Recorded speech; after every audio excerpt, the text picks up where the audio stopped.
What's up guys, and welcome back to another Geeky Gecko Creations video. In this video, I have one of the coolest leopard geckos that we've ever hatched, the spawn leopard gecko. Now, before we talk more about this spawn leopard gecko, there are some pros and cons that I am going to bring forward right from the start. When you hatch thousands and thousands of babies, you can tell when something is a little bit off. And what I've noticed over the last few years is sometimes the most colorful, the most extravagant, the most elaborate geckos have something genetically, phenotypically off with them.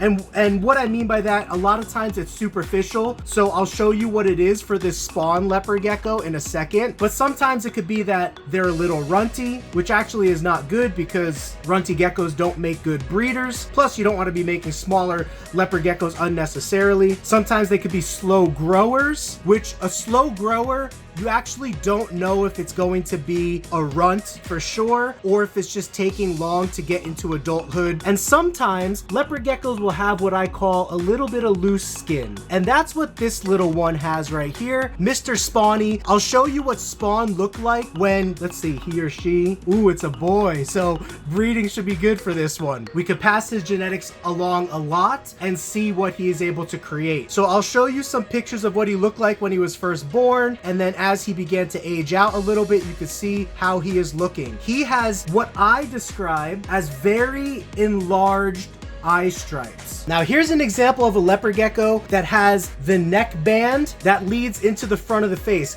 Do you see how it dips down towards the bottom of the leopard gecko's eye? Well, looking at Spawny right here, you can see how his neck band completely gets blasted out and enlarged compared to a normal neck band. Plus, he has this really cool symbol, which kind of makes him look like the Spawn Marvel character. When I first made a post about this guy, I was like, what name suggestions do we have for this guy? And someone was like, you gotta name this the Spawn Morph. And that's just because of that kind of diamond shaped pattern that he has right there. Makes it look like he has a spawn mask on. So look at all the white that bleeds from the head and goes underneath the eye, and look how it is enlarged behind the eyes into the back of the head. Now look at a normal leopard gecko. This actually is a pretty cool leopard gecko. I'll talk about this one in a second. But in a normal leopard gecko, the eye band or the eye stripe, the neck band, goes around the neck and underneath the eye, and the gecko has a normal coloration around the back of its eyes and on the top of its head. Now this gecko definitely does not have a normal coloration. This is called the Who Project, the Owl Project. We'll talk about this one in a second, but we're gonna see if we can recreate those owl-like eyes consistently on leopard geckos for a phenotypical morph expression. Now, what does loose skin mean? It is, in my opinion, that loose skin means that something is off with the development of the animal. And sometimes this happens with extraordinary looking animals. It's almost as if when the baby was being formed in the egg, a lot of its energy and resources went into its color development and something was off, and some of its energy and resources got pulled away from its physical form development side. Does that make sense? So it's kind of like you're trading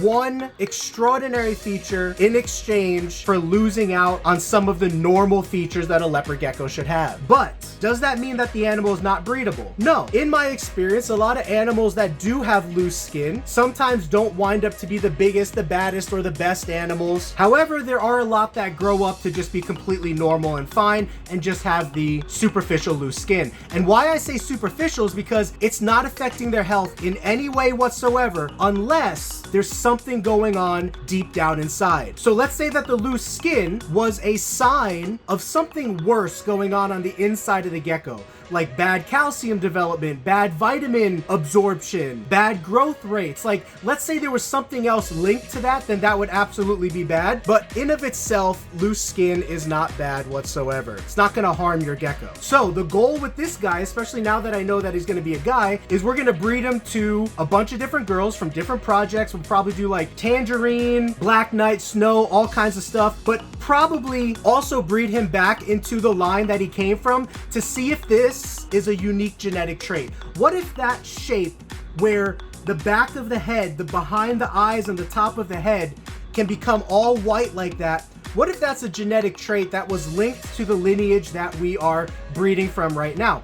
By the way, this is from our Cheetah project, and this little one's from our Cheetah project. I really have to do an announcement on Cheetah project and update because Cheetah is hatching some of the most extraordinary leopard geckos. So from our Cheetah project, there could be something else going on inside of the Cheetah genetics that is applicable to other morphs that we can pull out and use for other projects. Look how cool these geckos are. Now I want to show you guys one more that is also from the Cheetah project, and this is why I say it could be genetic, or that the lines that are involved with this project could have a tendency to be able to look a certain way. Look at this little one. Now when this little one was born, the white neckband going around its face right there was actually white, and now it's filling in with some color. But do you see how it kind of has like a diamond shaped kind of pattern right there? Very similar to the spawn leopard gecko, which has a diamond shaped pattern and a lot of white behind the eyes towards the top of the head. So if this goes back white, which I don't think necessarily it will, once it's got color in it, that's it. And let's say even these two are compatible and I'm able to breed them to each other. If this is line bred and phenotypic, we should get a lot of geckos that have the larger white behind the eyes, and that is something that could produce more animals like this, or with even more cool and unique head patterns. Here we go. Let me see if I can show the heads once again.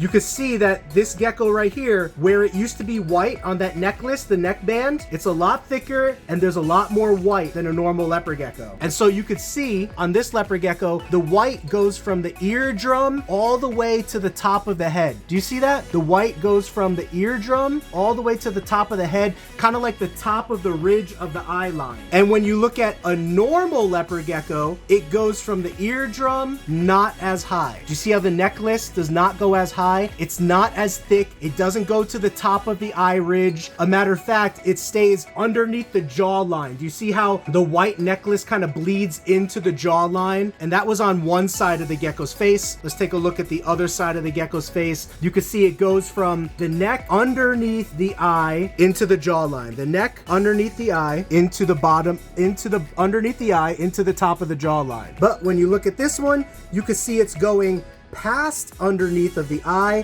and it's actually going towards the middle of the eye, towards the top of the eye line. So you see how there's just a lot more white and a lot thicker white right there. And then the completion of it happens with the spawn leopard gecko. How can you see the necklace has filled in completely behind the eye of the leopard gecko, and the entire head behind that eye line is just completely white back there. So let's see if we can show. There's where the necklace starts, right? And it's just blasted, like a nuclear bomb of white just went off right there. That is completely abnormal for leopard geckos. I'll show you a few right now so you can see. All right, here's another cheetah that was sitting on the shelf. You can see how the neck band, which is a white neck band, it starts on the back of the neck and it goes to the bottom of the eye underneath the jaw, on the top of the jaw of the animal. So one more time from the other side, you can see how low that white sits, and the head of the leopard gecko is mainly the color of the leopard gecko's body. It's not a nuclear bomb of white. Here's a bold striped leopard gecko, so you can see the necklace, the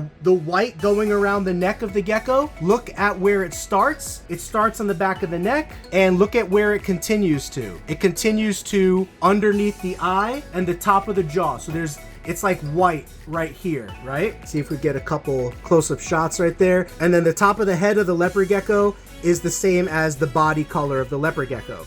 So what's happening with the spawn project is that a nuclear bomb of white pigment is being blasted and blowing up that eye stripe / neck band and jaw band there, and it just gets blown up on the head of the gecko. Here's a Mr. Freeze snow leopard gecko, and so if any gecko is going to have a lot of white, it would be a snow leopard gecko. And you can see where the neck band starts around the back of the neck, and then it finishes around the top of the jawline and underneath the eye. And the top of the head of the leopard gecko is all pigment and color, just like the body of the leopard gecko. So you can see the white does not blow up behind the eyes or on the top of the head. And that's what a normal neck band, I call them necklaces or neck bands, look like on leopard geckos. Let's take a look at a few leopard gecko babies that were born today. And you can see the white neck band behind every single one of their heads. This is a really good example of one right here, a really good example of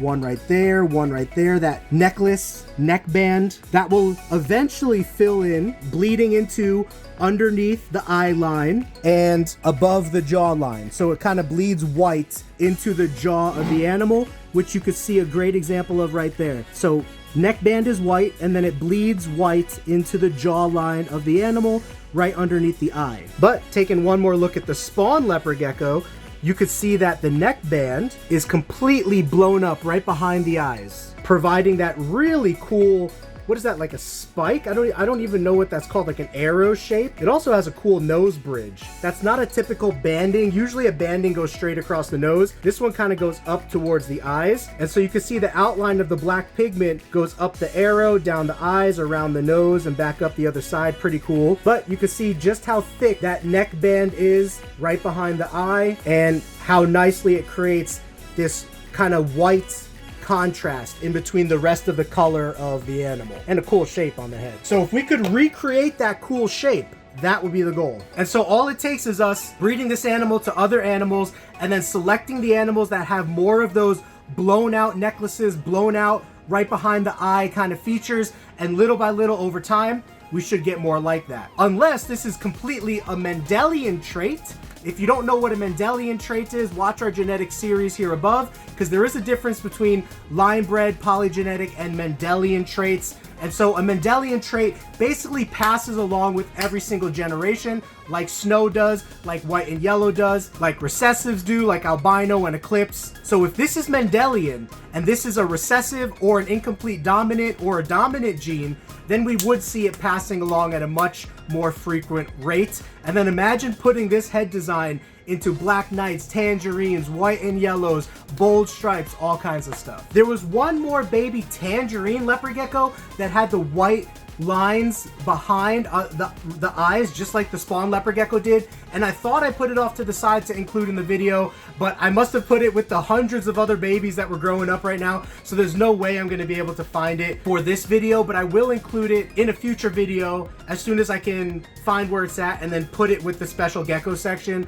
I started a special gecko section so that when it comes to showing off geckos, I can much more quickly know where they're at, grab them, and be able to do a video with them. So I'm getting ready to shoot a couple other videos right now for special leopard geckos. So stay tuned for the next video, because we got the puzzle project coming up and the oddball 2 coming up. And I'm calling it the oddball 2 because there's already an oddball genetic trait that's floating around the hobby that many people have noticed. And this gene is functioning very similar to that. And so I would like to test this gene out and see what it's all about. So until next time, my friends, stay safe, pursue your reptile passion, and you know what we say, have yourselves a geeky gecko great day. Peace.